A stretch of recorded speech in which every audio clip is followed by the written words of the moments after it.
하나님께서 우리에게 주시는 말씀은 마태복음 5장 1절에서 5절 말씀입니다. 마태복음 5장 1절에서 5절. 네, 5절이니까 우리 다 같이 봉독하도록 하겠습니다. 자, 시작.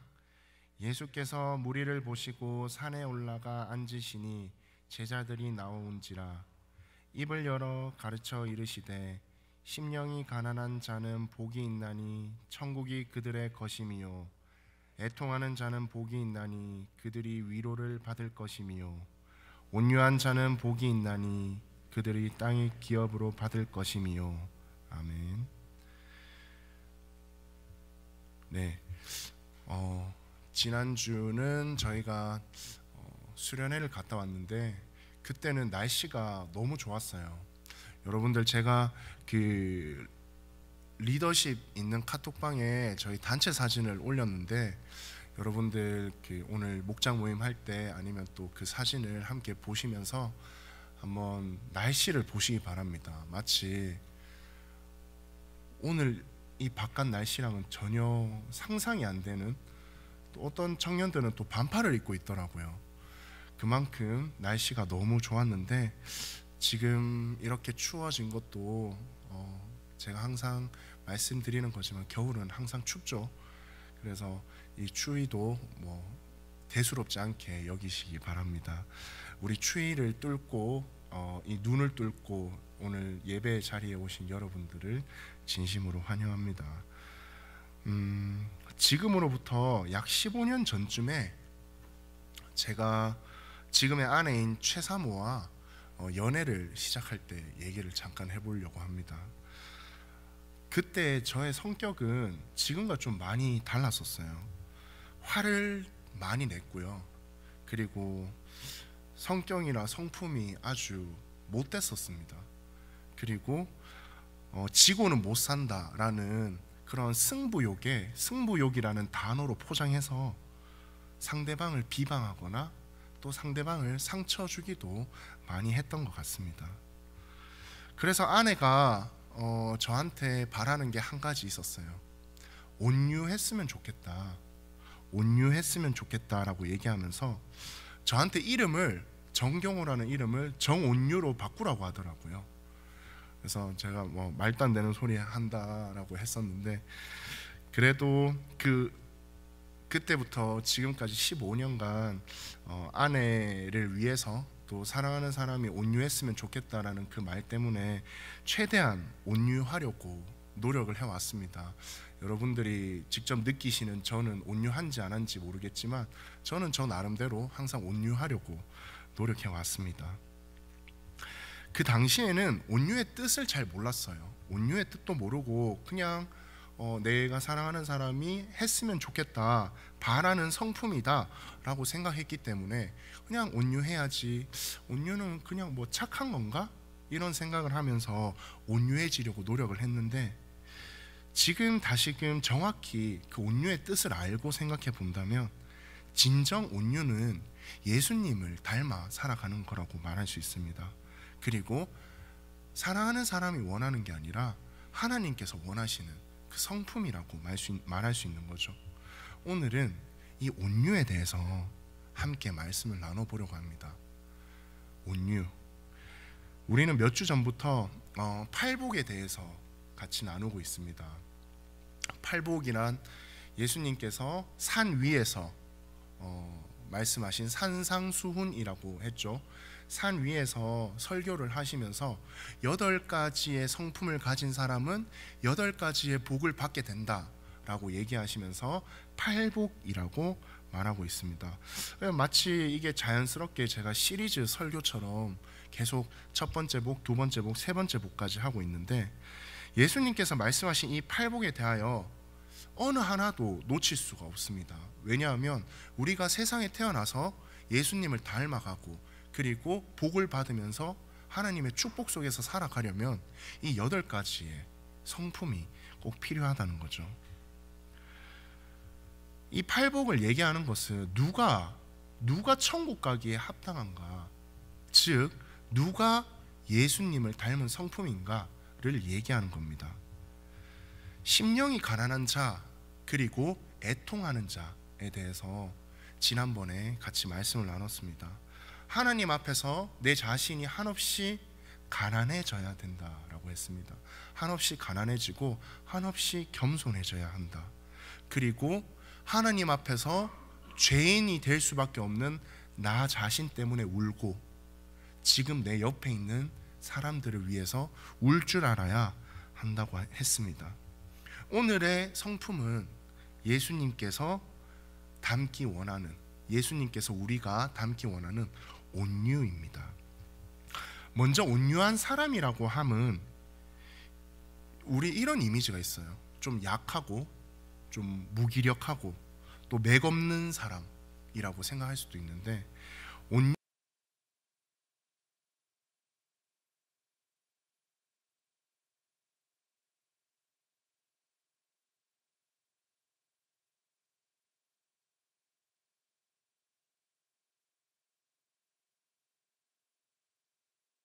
온유합니다. 말, 이런 말이 아니라 그 홀스를 얘기하는 거죠. 그러므로 온유한 사람은 힘이 없는 사람이 아니라 좌중을 압도하는 사람입니다. 권위가 있고 절제된 힘을 가지고 있는 사람입니다. 그런데 간혹 사람들은 자기가 대단하다고 믿고 또 온유하지 못한 사람들은 폭력을 일삼습니다. 주먹질로 하는 신체적인 폭력뿐만 아니라 언어적인 폭력, 그리고 감정적인 폭력 등을 상대방에게 일삼는 거죠. 이 모든 폭력은 자신이 남보다 강하고 낫다, 더 낫다라는 그 믿음 하에서 생겨나는 겁니다.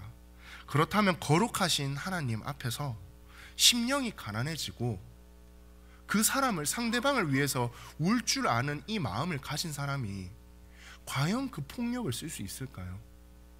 상대방을 위해서 울고 하나님 앞에서 가난해질 수 있는 사람은 바로 온유한 사람입니다. 우리가 지난번에 얘기했던 가난한 자, 심령이 가난한 자, 애통하는 자, 그리고 온유한 자, 이것은 다 같다라고 볼 수 있습니다. 심령이 가난하고 애통하는 사람은 온유한 사람이 될 수밖에 없습니다. 그래서 온유함은 심령이 가난해진 결과고 상대방을 위해서 애통한 마음으로 끊임없이 눈물을 흘린 결과라고 말할 수 있습니다. 주님은 온유해야지 천국에 합당하다고 하시는데 우리 청년부, 우리 디아스포라 청년 여러분들은 얼마나 온유한 삶을 살고 계신가요? 누군가 나한테 조금이라도 심기를 건드리는 이야기를 한다면 바로 맞받아치지 않나요?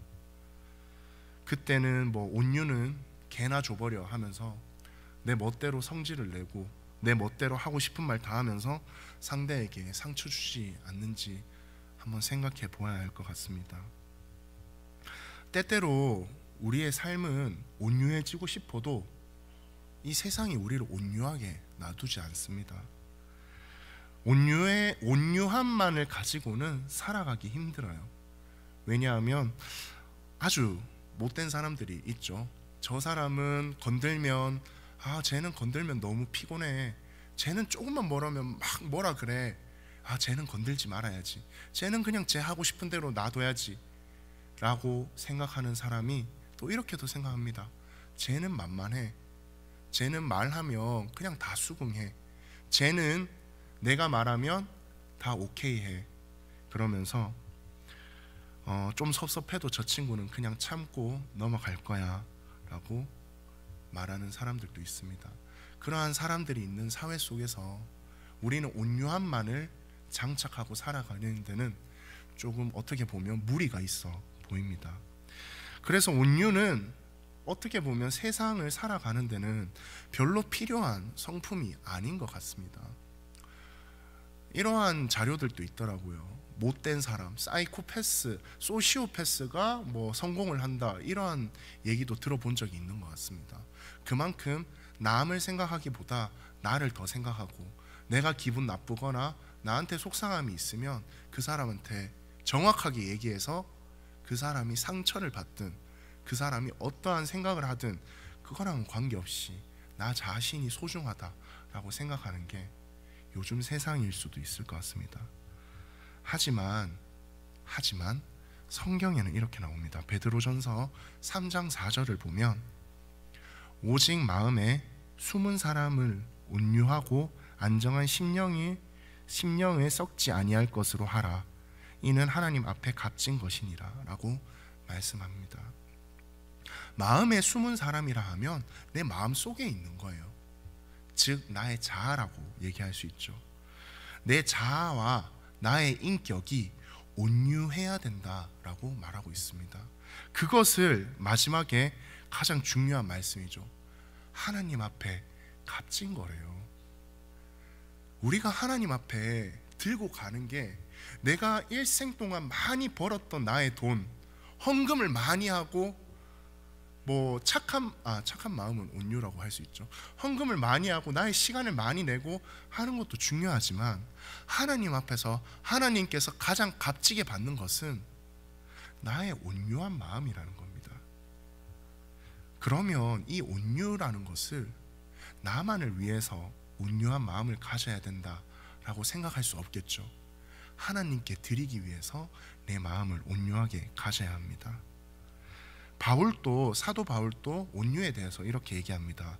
골로새서 3장 12절에서 14절을 보면 그러므로 너희는 하나님이 택하사 거룩하고 사랑받는 자처럼 긍휼과 자비와 겸손과 온유와 오래 참음을 옷 입고 누가 누구에게 불만이 있거든 서로 용납하여 피차 용서하되 주께서 너희를 용서하신 것 같이 너희도 그리하고 이 모든 것 위에 사랑을 더하라. 이는 온전하게 매는 띠니라 라고 했습니다. 온유하게 옷 입으라 라고 바울은 얘기하고 있습니다. 옷을 입는다는 것은 내가 옷을 입어서 남이 볼 수 있다는 거죠. 그리고 옷을 벗고 세상으로 나오는 사람은 없습니다. 항상 무언가를 몸에 걸치고 나오는 거죠. 그 옷을 입으라는 것은 내 온유함 이 성품을 내 마음속에 깊이 새겨서 일상생활처럼 하라고 말하는 것입니다. 온유는 우유부단하거나 아첨하거나 비겁하거나 무기력한 그러한 쓰잘데기 없는 단어로 정의할 수 있는 게 아닙니다. 하나님 앞에서 귀하게 상납될 수 있는 그러한 아주 귀한 보물이라고 할 수 있는 거죠. 근데 이 말씀에서 아주 중요한 것은 바울이 마지막에 얘기하고 있습니다. 바울은 온유로만 끝나면 안 된다라고 했습니다.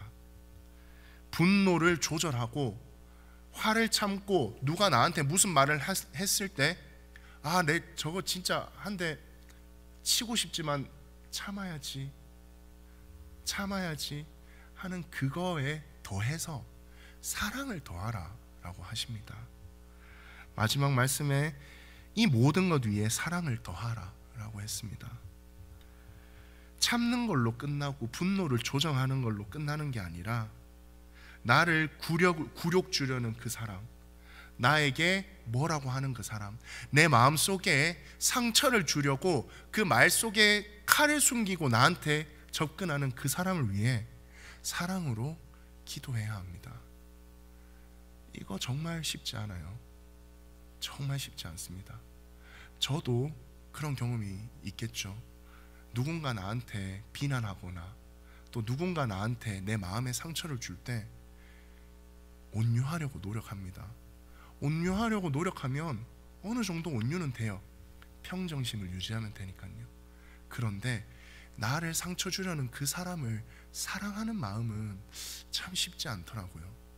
그런데 그 사랑하는 마음까지 더해야 하나님께서 정말 기뻐하신다라고 볼 수 있습니다. 그럼 온유한 사람의 특징은 어떨까요? 우리 한번 살펴보도록 하겠습니다. 먼저 온유한 사람은 범사에 하나님의 뜻을 온전히 받아들이는 사람입니다. 레위기 26장 40절에서 43절을 보면 그들이 나를 거스른 잘못으로 자기의 죄악과 그들의 조상의 죄악을 자복하고 또 그들이 내게 대항함으로 나도 그들에게 대항하여 내가 그들의 원수의 땅으로 끌어갔음을 깨닫고 그 할례 받지 아니한 그들의 마음이 낮아져서 그들의 죄악의 형벌을 기쁘게 받으면 내가 야곱과 맺은 내 언약과 이삭과 맺은 내 언약을 기억하며 아브라함과 맺은 내 언약을 기억하고 그 땅을 기억하리라. 그들도 내 법도를 싫어하며 내 규례를 멸시하였으므로 그 땅을 떠나서 사람이 없을 때 그 땅은 황폐하여 안식을 누릴 것이요 그들은 자기의 죄악의 형벌을 기쁘게 받으리라.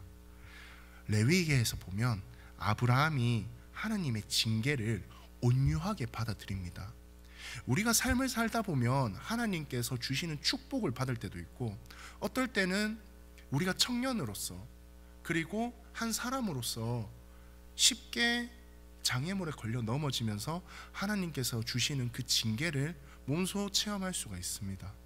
그런데 축복이나 징계를 받을 때 불평이나 불만을 하면 안 된다라고 나옵니다. 징계가 되었든 축복이 되었든 그 상황 가운데서 하나님이 원하시고 하나님이 우리에게 전달하시려는 그 뜻을 찬찬히 살펴봐야 합니다. 분노하고 하나님께 따져 묻기보다는 온유한 마음으로 하나님의 뜻을 평정심을 잃지 말고 찾아보시기 바랍니다. 사랑하는 우리 디아스포라 청년 여러분 모두 우리 삶에서도 어떤 상황 속에서도 하느님의 뜻을 살피는 여러분들이 되었으면 좋겠습니다. 두 번째로 온유한 사람의 특징은 다른 사람에게도 그 온유함을 품기는 사람입니다. 디도서 3장 2절을 보면 아무도 비방하지 말며 다투지 말며 관용하며 범사의 온유함을 모든 사람에게 나타낼 것을 기억하게 하라라고 했습니다. 온유한 자는 다른 사람들과의 관계에서 항상 자제할 줄 압니다. 자신의 차오르는 그 분노를 쉽게 표현하지 않아요. 왜냐하면 온유는 잘 길들여진 말이거든요. 잘 통제되는 힘이거든요. 충동적으로 반응을 하고 불쾌한 감정을 쉽게 드러내는 것은 온유의 마음이 아닙니다. 진정한 온유의 마음은 유순하고 또 너그럽고 그리고 상대를 너그러이 용서할 줄 알아야 그게 진정으로 온유한 마음이라고 할 수 있습니다. 상대방이 나한테 악으로 나올지라도 나는 선으로 대해야 합니다. 상대방이 끊임없이 나를 조롱하고 끊임없이 나를 못살게 굴고 끊임없이 내 마음에 상처를 주더라도 나는 끈질기게 선으로 그 사람을 대해야 합니다. 예수님도 마찬가지셨거든요. 십자가를 지고 올라가실 때 끊임없이 사람들이 질타하고 뒤에서 책찍질하고 침뱉고 욕하고 했을 때 예수님께서는 전혀 분노하지 않으셨습니다. 오히려 바울이 말한 대로 그 사랑을 얹어서 주님, 저들은 저들의 잘못을 모릅니다. 저들을 용서하여 주세요 라고 기도를 할 수 있는 거죠. 이 정도까지의 레벨에 올라가야 우리가 정말 예수님을 닮아 살아가는 게 아닌가 싶습니다. 우리는 정말 끊임없이 온유와 선으로서 상대방을 대했으면 좋겠습니다. 그럼 온유한 사람이 받는 축복은 무엇일까요? 오늘 말씀의 제목이었습니다. 바로 하나님의 땅입니다. 오늘 말씀에도 이렇게 나옵니다. 온유한 사람은 하나님의 땅을 기업으로 받는다라고 합니다. 땅을 차지하는 것은 힘 있는 자가 차지합니다. 과거에도 그랬고 전쟁을 통해서 현대의 우크라이나와 러시아가 전쟁할 때도 서로 땅을 차지하려고 전쟁을 하는 거죠. 다 영토 때문에 일어나는 게 전쟁이고 강한 자가 차지하는 게 바로 그 땅입니다. 하지만 이 땅이 온유한 사람 거래요. 그러면 가장 강한 사람은 바로 온유한 사람인 거겠죠. 다시 말해서 온유한 사람이 가장 강한 사람이고, 온유함은 결코 연약함을 얘기하는 것은 아닙니다. 온유함은 강함을 얘기하는 거예요. 힘이 있는 대로 있다는 그대로 힘이 있을 때마다 쓰는 게 아니라 힘을 자제할 줄 알고 자신을 다스릴 줄 아는 기술이라고 할 수 있습니다. 잠언 16장 32절에 이렇게 나옵니다. 노하기를 더디하는 자는 용사보다 낫고 자기의 마음을 다스리는 자는 성을 빼앗는 자보다 나으니라. 온유한 사람은 힘으로 땅을 정복하는 사람보다 더 강한 사람이라고 성경은 얘기하고 있습니다. 자신을 통제할 줄 알고 그리고 땅을 기업으로 받는 축복을 얻습니다. 그런데 여러분, 온유한 사람은 복이 있나니 그들이 땅을 기업으로 받을 것이요. 이 말이 사실 우리한테 잘 와닿지 않잖아요. 땅을 받는다라는 게 어떤 뜻일까요? 오늘 제가 이 설교를 준비하면서 가장 중요하다고 생각했던 게 이 부분입니다. 이 땅을 받는다는 거, 이게 과연 어떤 의미일까요? 예전에 유대인의 관점에서 보면 땅은 언약의 매개체입니다. 하나님께서 무언가를 약속하실 때 너에게 땅을 주겠다, 약속의 땅 가나안이라고 끊임없이 얘기하십니다. 그 언약을 성취하는 게 바로 그 땅입니다. 그래서 창세기에도 나오죠. 내가 이 땅을 내 자손에게 주리라 라고 아브라함에게 얘기합니다. 그리고 또 내가 내게 지시한 땅으로 가라, 창세기 12장 1절에 아브라함에게 이렇게 얘기하십니다. 계속 끊임없이 이 땅에 대해서, 그리고 그 땅은 다시 말하면 언약에 대해서 얘기하고 있습니다. 하나님을 배반한 백성들이 징계를 받고 그 포로로 끌려간 다음에 몇백 년 후에 다시 돌아온다는 것도 그 땅으로 돌아온다라고 했고, 아브라함에게도 그 땅을 약속하셨습니다. 땅은 힘이 있는 자가 뺏어서 얻는 그 땅을 뜻하는 게 아닙니다. 여기에서의 땅은 강력한 군사력이 필요한 게 아니라 하나님과의 올바른 관계가 있을 때 언약이 성취되는 것을 바로 그 땅이라고 얘기하고 있습니다. 자, 그렇다면 오늘 본문에 예수님께서 온유한 자는 복이 있나니 그들이 땅을 기업으로 받을 것이며 라는 것을 다시 풀이해 본다면, 온유한 자는 복이 있나니 그들을 통해서 하나님의 언약이 성취될 것이다 라는 말로 해석할 수 있습니다. 이거 여러분 굉장히 중요한 얘기입니다. 왜냐하면 우리가 온유한 그 마음을 통해서 하나님께서 우리에게 하신 그 약속이 성취된다는 거죠. 하나님의 나라가 나의 온유한 이 성품을 통해서 이루어진다는 것입니다. 땅을 기업으로 받는다는 말은 하나님의 언약을 성취한다는 것입니다. 바로 하나님이 우리와 하신 그 약속들, 예수님을 보내주시고 다시 살리시고 우리의 죄를 구원하시고 결국 하나님의 나라로 하나님의 나라가 이 땅에 임한다라고 했던 그 약속을 이루는 것이 바로 우리의 온유한 마음 때문이에요. 신기하지 않나요? 저만 신기하네요.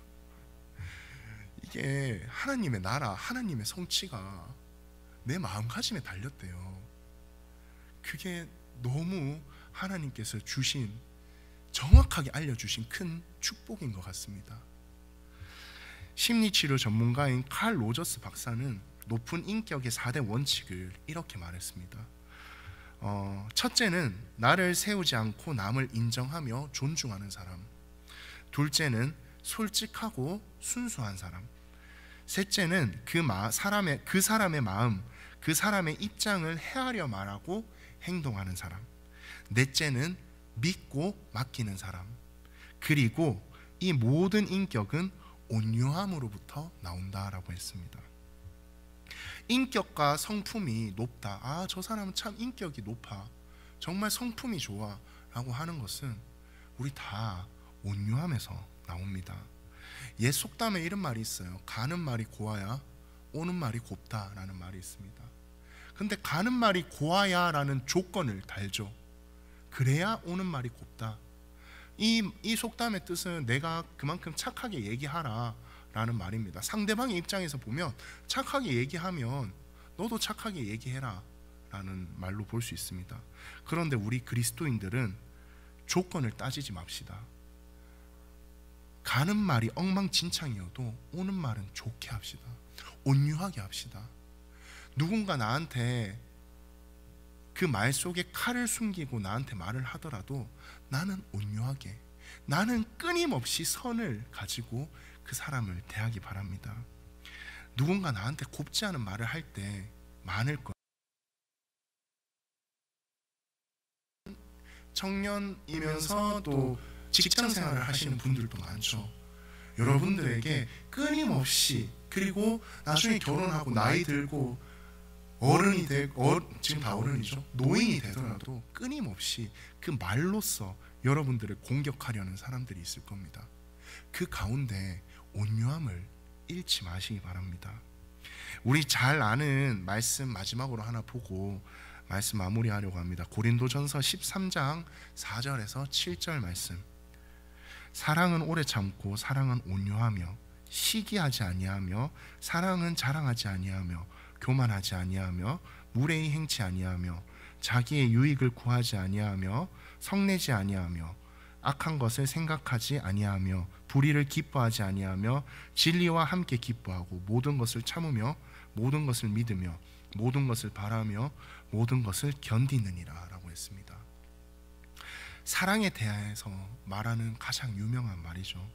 여기서 사랑은 무엇이다, 사랑은 무엇이다 라고 말하는 것을 단 하나의 성품으로 얘기한다면 바로 온유함입니다. 온유하기 때문에 오래 참을 수 있는 거고요. 온유하기 때문에 무례히 행치 않는 거고요. 온유하기 때문에 나만의 유익을 구하는 게 아닙니다. 사랑하는 우리 디아스포라 청년부 여러분, 우리가 살고 있는 삶의 목표를 생각합시다. 우리는 하루하루 조금씩 더 예수님을 닮아가려고 살고 있습니다. 이 삶을, 그 방법을 예수님께서는 2000년 전에 직접 얘기해 주셨어요. 애통하는 자, 심령이 가난한 자, 이렇게 얘기해 주셨지만 오늘의 말씀을 여러분들 기억하시기 바랍니다. 바로 온유한 자예요. 온유한 자가, 사랑은 온유하며라고 했잖아요. 그 사랑은 하나님이에요. 그 하나님이 온유하다는 겁니다. 하나님의 성품을 그렇게 표현하고 있는 거예요. 그 온유한 마음을 가지고 우리가 하루하루 더 예수님을 닮고 하나님을 닮아 살아가는 우리 청년부 디아스포라 청년부가 되기를 간절히 원하고 또 바라고 또 기도합니다. 네, 우리 찬양팀 앞으로 나와주시고요.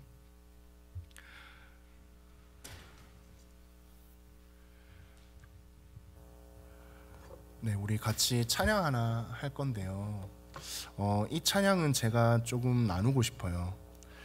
그 송경민 목사님이 작곡하신 행복이라는 찬양입니다.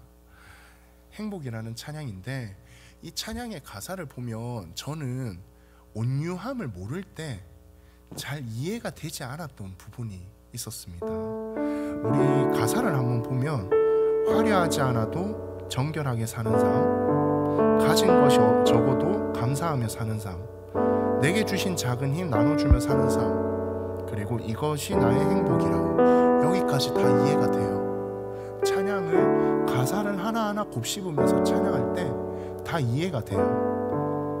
그런데 두 번째, 눈물 날 일 많지만 기도할 수 있는 것, 여기까지도 이해가 됩니다.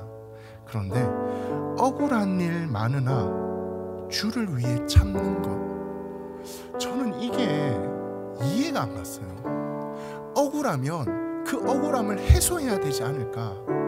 억울하면 하나님 앞에 내 억울함을 얘기하고 상대방한테 그 억울함을 얘기하면서 내가 오해해서 풀려나야지. 그게 현명한 사람이 아닐까? 바보같이 왜 아무 말도 못하고 있어? 라는 말 혹시 들어본 적 있나요? 들어본 적 있으신 분은 온유한 사람입니다. 왜냐? 억울한 일이 있어도 주님을 위해 참는 거거든요. 주님을 위해 참아야 합니다. 우리 예수님을 닮은 그 마음, 예수님을 닮은 그 온유함으로 청년의 시절, 우리 장년의 시절, 그리고 우리의 평생을 그 온유함으로 살아가길 바랍니다. 여러분들 다 별명이 온유가 되었으면 좋겠습니다. 우리 잠온유, 그리고 안온유, 이렇게 손온유, 이렇게 다 온유가 되었으면 좋겠습니다. 자, 우리 같이 행복이라는 찬양 같이 불러보도록 하겠습니다.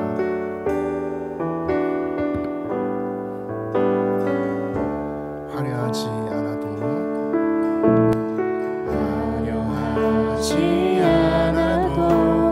정결하게 사는 삶, 가진 것이 적어도 감사하며 사는 삶, 내게 주신 작은 힘 나눠주며 사는 삶, 이것이 나의 삶의 행복이라오. 눈물 날 일 많지만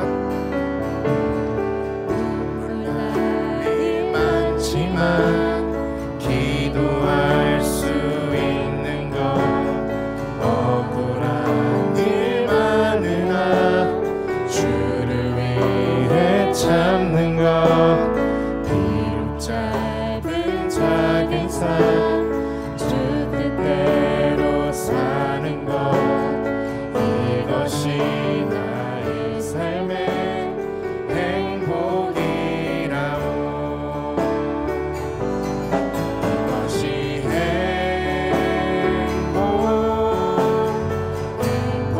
행복이라오. 세상은 알 수 없는 하나님 선물, 이것이 행복이라오. 하나님의 자녀로 살아가는 것,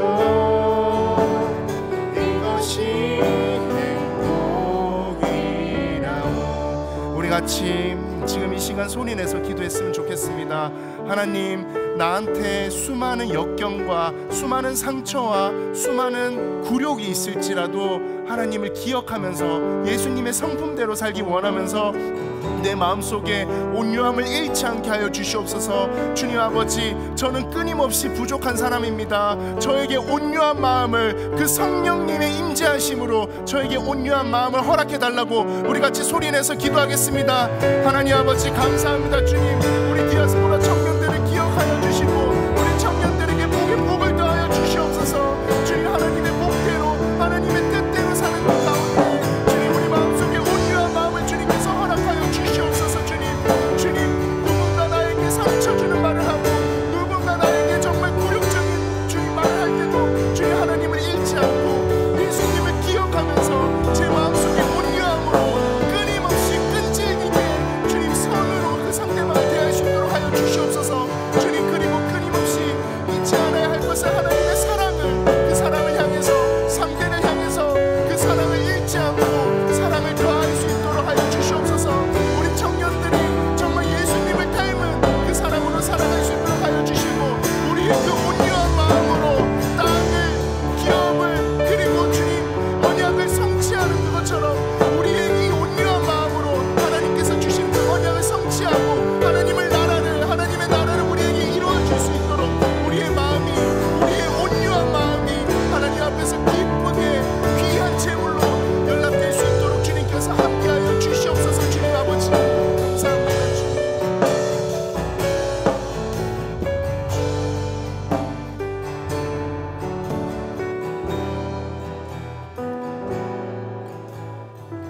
하나님 아버지, 감사합니다. 주님, 우리 디아스포라 청년들 한 명 한 명을 주님 다 기억하고 계시죠. 이들의 기도와 이들의 눈물을 다 기억하고 계시죠. 주님, 이 험한 세상 속에 나아갈 때 우리 청년들이 받을 마음의 상처, 그리고 쓰러짐, 좌절 다 주님께서 아빠 하나님의 손길로 깨끗하게 치유하여 주시옵소서. 주님 아버지, 우리 청년들이 그러한 거친 세상 가운데서 온유함을 잃지 않도록 주님께서 함께하여 주시옵소서. 온유한 마음을 가지고 살아갈 때 하나님께서 가장 기쁘게 받으시는 우리의 제물이 될 수 있도록, 우리의 그 온유한 마음이 하나님께 드리는 그 제물이 될 수 있도록 하여 주시옵소서. 하나님 아버지, 그리고 우리의 이 온유한 마음을 통해서 하나님께서 약속하신 그 언약을 성취할 수 있도록, 이 땅에 하나님의 나라가 이루어질 수 있도록 우리의 마음을 온유하게, 선하게, 예수님 닮게 살아갈 수 있도록 주님께서 늘 함께 하시고 성령님의 인지하심으로 우리를 이끌어 주시옵소서. 주님, 모든 것 주님께 맡기오며 사랑합니다. 주님, 이 모든 말씀 예수님 이름으로 기도합니다. 아멘. 네, 광고 있겠습니다. 네, 안녕하세요. 예배에 참석하신 모든 여러분 주님의 이름으로 환영하고 축복합니다. 저희 주일 1부 예배는 9시, 2부 11시, 수요 예배, 토요일 기도회가 있습니다. 많은 참여 바랍니다. 저희 청년부 예배 전 중보기도 모임은 6시 30분부터 20분간 사무실에서 있습니다. 많은 참여를 바랍니다. 그리고 매주 금요 예배에서 드려진 헌금은 월드비전과 컴패션에 보내어 아이들을 돕고 있습니다. 저희 이 트랜스퍼를 하시길 원하시는 분은 웹사이트나 인스타그램을 확인해 주시길 바래요. 그리고 오늘 처음 오신 새가족분들과 새가족반 졸업을 하지 않으신 분들은 예배에 본당 피아노 앞으로 모여주세요. 여기로 모여주시면 됩니다. 그리고 큐티 나눔 모임 3월 1일부터 시작하고요. 매달 1회 오프라인 모임을 가지고 문의 및 신청은 최수영 사모님께 해주세요. 그리고 디아스포라 성경 읽기 모임이 시작됩니다. 문의나 신청은 박광근 형제님께 해주시길 바랍니다. 그리고 2023년 디아스포라 수련회를 은혜 가운데 잘 마쳤습니다. 모든 순간 함께하신 하나님께 감사와 영광 올려드립니다. 그리고 이용희 장로님 나오셔서 장로 피택 선거 공고에 대해서 설명해 주시겠습니다. 결결이 한인장로교회 목회 지원 사역과 그리고 이번에 우리 장로님들을 선출해야 되는데 선거관리위원을 맡고 있어서 여러분들에게 잠시 이제 광고를 드리려고 합니다. 여러분들께서 지난주에 수련회 때문에 본예배 참석을 못하셨고, 또 그리고 우리 청년들 가운데서도 투표하실 수 있는 분들이 65명이 명단에 왔기 때문에 많이 와서 여러분들은 이제 우리 교회 장로님을 뽑는데 선거하는데 여러분들 많이 참석을 하셔야 됩니다. 그래서 그 관련된 내용들을 잠시 말씀을 드리도록 하겠습니다.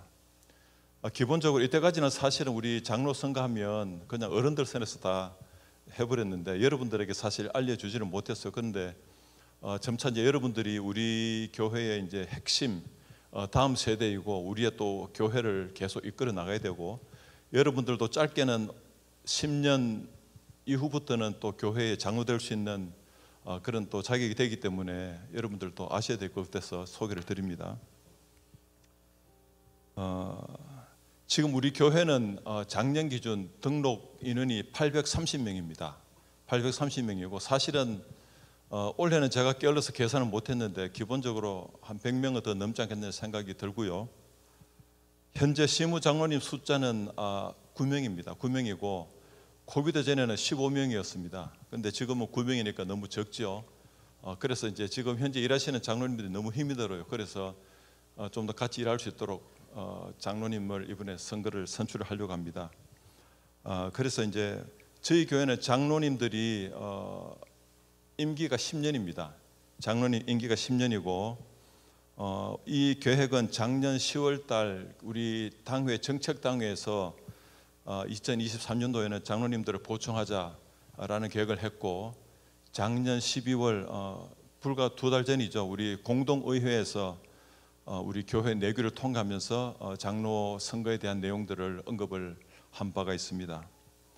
그래서 이번 신임 장로 선거를 통해서 우리 하나님께서 우리 교회 베푸시는 그 축복의 자리가 되고 또 교회가 하나님의 질서 아래 부응하는 교회가 되기를 저희 당원들은 기도하였습니다.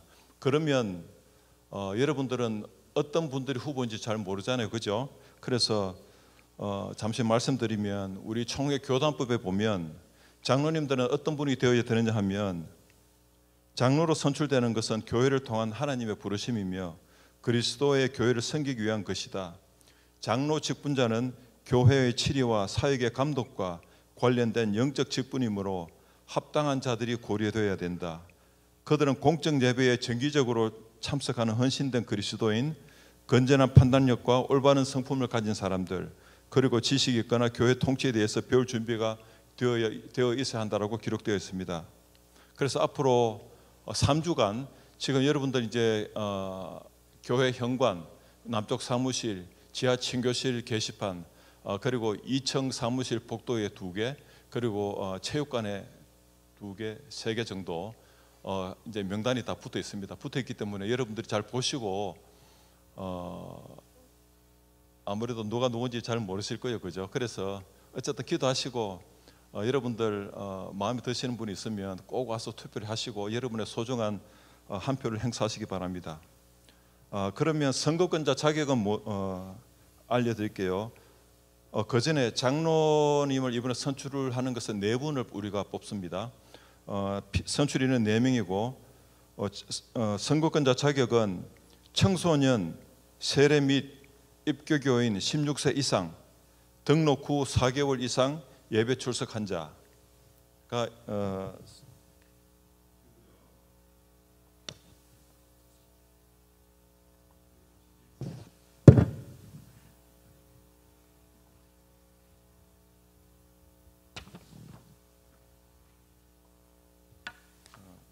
청년들은 그렇습니다. 그렇고 우리 어른들은 본교에 등록된 세례교인, 입교교인 그리고 4개월 경과한 자면 다 참석할 수 있습니다. 그리고 장로 선거 후보자 자격은 세례받은 후 7년이 경과하고 본교회 서리집사 임직 후에 5년이 지난 사람들은 될 수가 있습니다. 그리고 이번에는 장로 후보자로서 연령, 성별 제한은 없습니다. 64세 이전 직분자까지는 다 기록이 되어 있으니까 여러분들이 잘 살펴보시고요. 그리고 투표 장소는 지하 체육관입니다. 그리고 3주 후에 지난주니까 내일 둘째 한 2주 더 남았죠. 1차 투표일은 3월 12일 그리고 2차 투표는 3월 26일입니다. 투표는 오전 9시부터 오후 5시까지. 선거 투표 절차 및 방법에 대해서 말씀드리면 후보자 명단은 2월 19일 지난주 이후부터 교회 게시판에 3주간 공지를 하고요. 저희들은 자격 여부를 계속 검토하고 있습니다. 그리고 이거는 건너뛰고 그리고 이제 투표 용지는 우리 1차 투표하는 날 3월 10일 오전 9시부터 배포를 합니다. 장소는 체육관이며 사전 선거는 원칙적으로 없습니다. 왜냐하면 정해진 사람이 없기 때문에. 그리고 만약에 여러분들 중에 아프거나 또는 어디 타 지방을 가는데 투표를 못하겠다 이렇게 되면 여러분들이 가족을 통해서 신청을 할 수가 있습니다. 신청할 수 있고 3월 10일 그 전에 안 되고 3월 10일 1차 투표하는 날, 2차 투표하는 날 여러분들은 가족을 통해서 여러분들이 이제 투표 용지를 신청할 수 있고요. 그리고 반드시 가족 대리인을 통해서 정해진 투표 시간 안에 투표해야 됩니다. 그리고 가족 외에 제3자 대리 투표는 인정을 하지 않습니다. 그리고 9시부터 5시까지 하는 이유는 온라인 예배를 드리는 분들을 위해서 오후 5시까지 하도록 그리고 또 그렇게 시간에 좀 여유를 두었고요. 그리고 이제 여러분들 65명은 청년부에서 제출된 명단이기 때문에 세례받은 것 투표할 수 있는 모든 자격을 고려해서 왔기 때문에 여러분들 명단이 있는지 잘 확인하시기 바랍니다. 그리고 중요한 것은 1차, 2차 투표할 때 그 규정을 말씀드리면 1차 투표에서는 유효 표수의 다득표 순위로 1배수가 공천됩니다. 이 뜻은 뭐냐 하면 여러분들이 원하시는 장로 후보자 4사람의 이름을 투표 용지에 직접 적어야 됩니다. 적어야 되고 2차 투표에서는 투표 인원 중에 4분의 그 투표를 이제 가부를 이제 결정하는 투표를 하는데요. 3분의 2 이상의 찬성을 얻은 후보만 장로에 그게 이제 선출이 될 수가 있습니다. 그래서 투표 방식은 무기명 비밀 투표고 선거관리위원들이 이제 개표하고 그리고 당의원들이 입회해서 확인을 하게 됩니다. 그리고 끝난 후에 각 후보별 득표수는 발표하지 않습니다. 만약에 1차 투표 다득자 4명 중에서 만약에 포기하는 사람이 발생하면 그 5위가 차상위자로 이제 올라가는 거고요. 그리고 만약에 2명, 3명이 이렇게 사퇴하겠습니다 이렇게 하면 밑에 분들은 올라오지만 우리가 4명을 다 채우기 위해서 하는 것은 아닙니다. 그렇게 하다 보면 2분이 될 수도 있고 3분이 될 수도 있다는 그런 뜻입니다. 그래서 1차 다득표자 후보로 인정하는 범위는 선거관리위원회에서 결정을 하고요. 우리 교회 장로 심무 기간은 10년입니다. 65세 되는 해에 12월 말 심무가 종료되고 65세 이전에 심무가 끝나는 장로님들은 예를 들어서 조금 젊은 분이 장로가 되어서 55세에 끝난다 이렇게 되면 65세 될 때까지 심무 장로는 아니지만 사역 장로로서 교회에 계속 봉사를 해야 됩니다. 봉사를 해야 되고 그리고 이제 용지 사용 방법은 1차 투표 용지는 여러분들께서 직접 4사람의 후보자 이름을 기록을 해야 되고 2차 투표 용지는 종다순으로 그러니까 많은 다득표 순으로 선출된 4명의 후보 이름이 득표 수와 관계없이 가나다 순으로 기록이 됩니다. 그러면 여러분들이 그 4명 후보자에 대해서 찬성 또는 반대하는 곳에 동그라미나 체크 표시를 하면 되겠습니다. 반대하는 분들 이름은 구태여 이렇게 비워두셔도 그것은 인정이 되겠습니다. 그래서 여러분들이 오늘부터 해서 다음 주, 그 다음 주까지 우리 교회에 붙어 있는 우리 장로 후보자들 명단을 잘 확인하시고 여러분들이 기도하시면서 투표에 임해 주시면 되겠습니다. 투표는 지하체육관 코너에 칸막이를 설치를 해서 2사람이 동시에 투표할 수 있도록 그렇게 투표함을 마련하도록 하겠습니다. 질문 없지요? 이상입니다.